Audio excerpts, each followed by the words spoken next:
Report unusual behavior. Barricade your homes.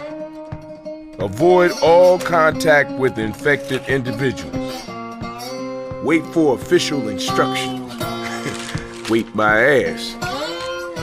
Kill all sons of bitches. That's my official instructions.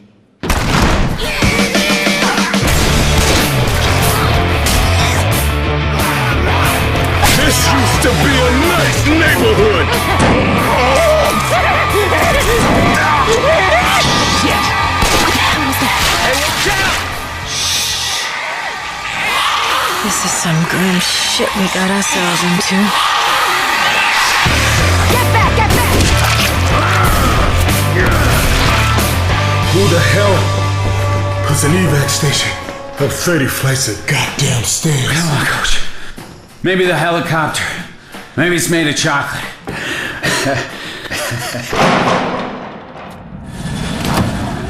Hey, where is everybody? Hello? Oh, this is not happening. Anyone here? This is not happening. This is not happening. Aren't they supposed to be saving our asses? Looks like there's been a change of plans.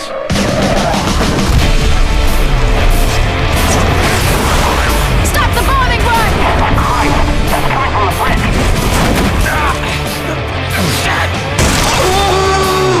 It's got me!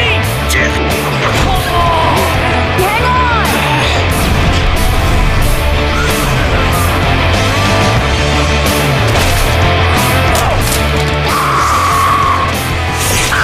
What the hell?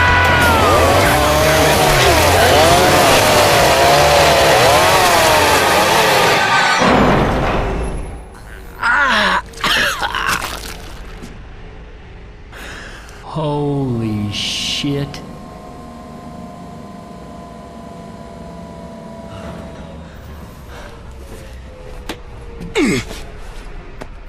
Hey, kill all sons of bitches, right? I have not come this far to die now.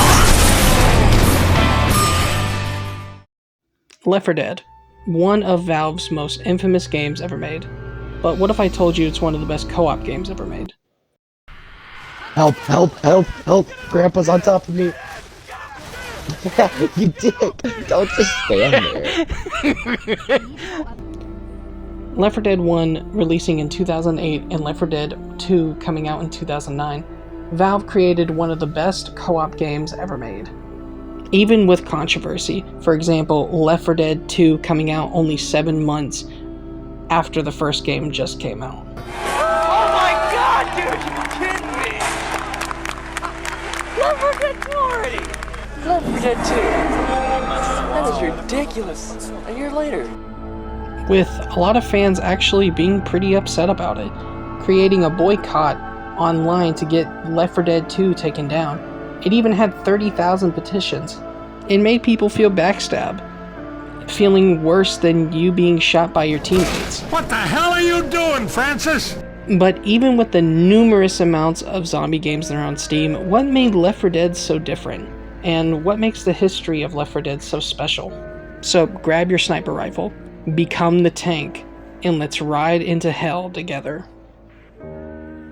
Like Counter-Strike before it, Turtle Rock's Left 4 Dead altered the course of how Valve games were made.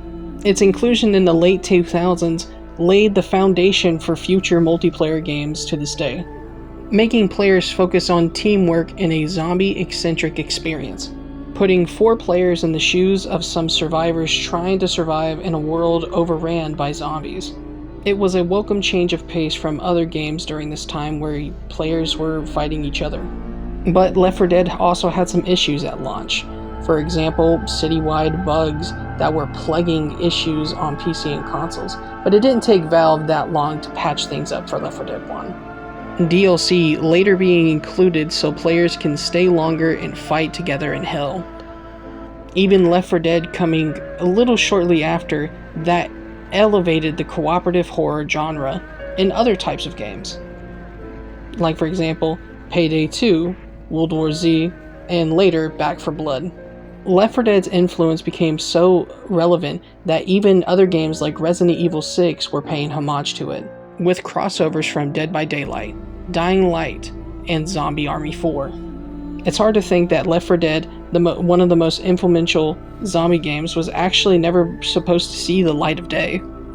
But let's see the history of Left 4 Dead. Establishing in 2002, founder Michael Booth departed from another studio to come to Valve. With the earliest work that they ever did was mostly just Counter-Strike, releasing on the original Xbox and different PC systems. And naturally, it became very popular. The development crew naturally spent an exorbitant amount of time doing different things with Counter-Strike. It was so popular that people inside the studio were even getting heated from playing the games.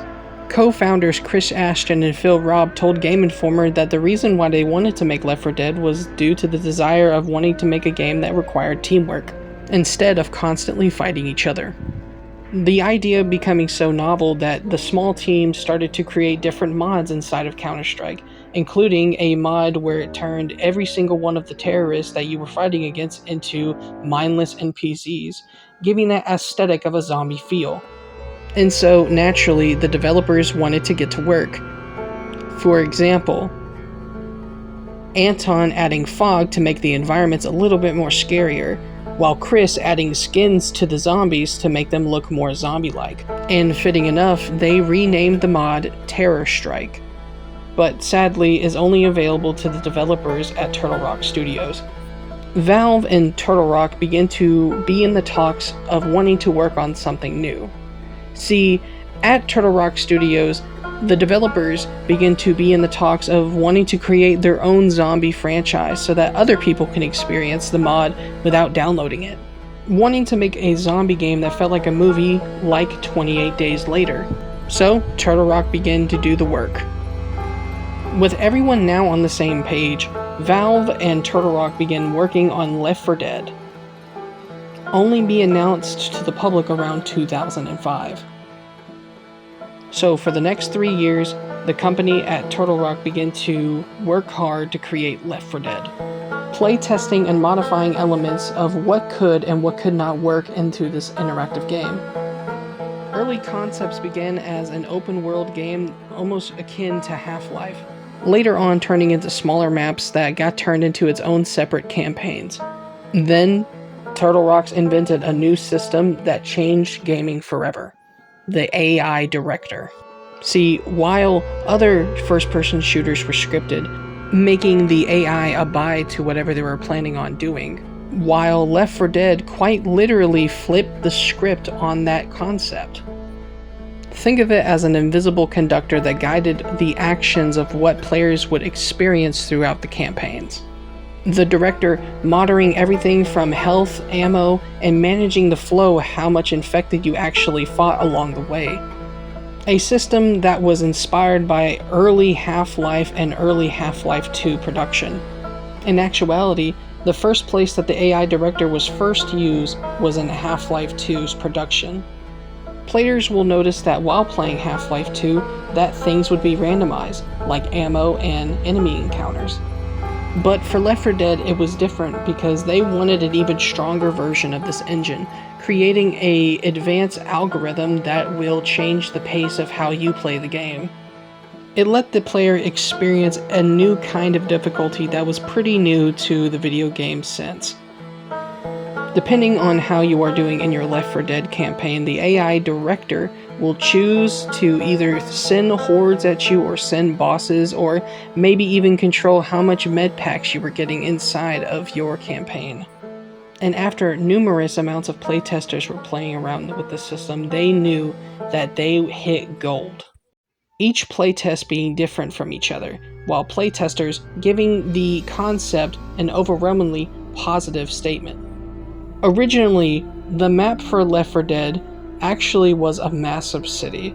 Originally, the plans were to make it an open world game, while players had to randomly find a way out of the city, either by random chance or a scripted event. Players would have to memorize routes throughout the entire city while just trying to survive inside of a randomly generated town. But due to the excessiveness of the city's map, they decided to make the game a lot smaller, making smaller maps instead and making each map its own campaign, providing players with a much more cozy experience, without the excessiveness of an open world. Even some play-tested maps being carried over to the game, like the Dead Air campaign, where 4 players had to exit out through an airport, which was an excellent campaign that me and my friends used to play all the time. And others that didn't make it into the final product would later be turned into DLC. Then, November 2008. It was released on Xbox 360s and PCs all over the world, spreading widespread acclaim from players and developers all over countries. Millions of people pitching in to play Left 4 Dead every day, but leaving PlayStation out of the loop due to the consoles not being able to run Left 4 Dead during this time. Players praising the game for its difficulty and praising the replayability of the game. There were also praises for its new type of storytelling, choosing, instead of doing cutscenes, to more of a background story, letting you look around and seeing the different survivors who came in before you. And instead of fighting zombies that were actually reanimated corpses, you were fighting zombies that had an advanced form of rabies, rekindling their love for 28 days later.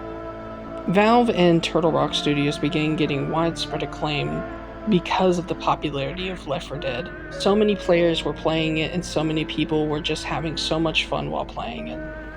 But the only thing people were complaining about during the release was the constant bugs and hackers on Xbox 360.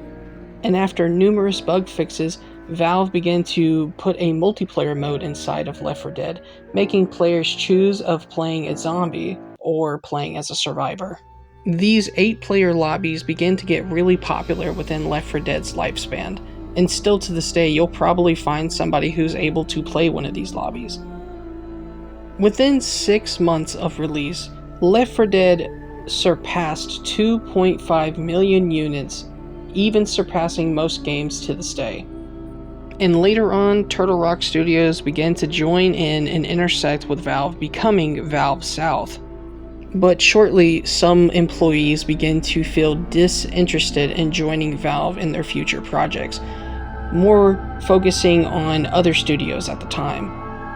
But after the success of Left 4 Dead 1, Turtle Rock wanted to begin something brand new, a new zombie experience, Left 4 Dead 2. After their debut IP was a success, the producers at Turtle Rock Studios began to have a break so that they can find a way to make a successor to Left 4 Dead. These talks turning into concepts for new locales, new characters, and new types of situations that we can put players in. The producers at Turtle Rock begin to think that maybe a sequel will suffice instead of post-launch updates as they promised. While Valve thought that maybe Left 4 Dead 2 should have cooked in the oven a little bit longer, giving more time for players to play the first game. Valve openly stating that a sequel should not be made during this time. But after some convincing, Valve gave the green light for Left 4 Dead 2's development. They felt that if they were to release a sequel, it would be much better than releasing some updates for the first game. They had some improvements that they were working on, including updates for their storytelling, gunplay, and zombie enemies that you would be fighting inside the game. But after some time of development, they began to upgrade their AI director, giving players more different scenarios than ever before, and also updating the engine to the newly updated Source 2 from Half-Life. Next were the locations they were going to pick. Eventually, they settled with New Orleans for that southern lore, and for its southern aesthetics. Valve even wanting to add 40% more dialogue for the game, but suddenly the floodgates were open, and controversy began to spun. The release date was something, and players were not happy with it. Valve putting out statements like, "Trust us a little bit," while they were giving us updates later on about the game. Eventually, players began to form a boycott. Around 30,000 different petitions were signed to go against Valve because they felt like they were being betrayed. Players aggravated that the support for Left 4 Dead 1 was finally finished, and that there would be no further updates. And after a little bit of time, the game finally released to overwhelmingly positive reviews. But at the same time, players were still feeling so angry about the promises that were made during the first game's development. And then afterwards, Valve and Turtle Rock Studios began releasing DLC for Left 4 Dead as well, proving that at least they can keep some promises, including a set of DLCs that brought the characters back from the first game, which by the way is my favorite. And as a final hurrah, Turtle Rock Studios made 2 DLCs for both games. The Sacrifice, compatible for both Left 4 Dead 1 and Left 4 Dead 2, told the story through 2 different types of perspectives.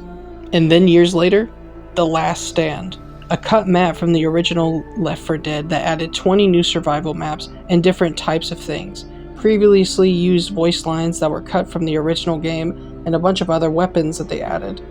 It's no wonder Left 4 Dead left a template for every other co-op horror game. Even with the controversy, Left 4 Dead 2 began to boost in other places. Other multiplayer games beginning to use the template, making the style of Left 4 Dead shooters becoming more prominent every day. Thousands of people still playing to this day, playing Left 4 Dead with their friends in different types of scenarios and situations. For example, the modding community, which I'll tell you in a second. With more mods coming each day, making Left 4 Dead an endless possibility for different scenarios. But as we near the end of this video, I wanted to say, thank you for watching, and like and subscribe. Follow me for more retrospectives.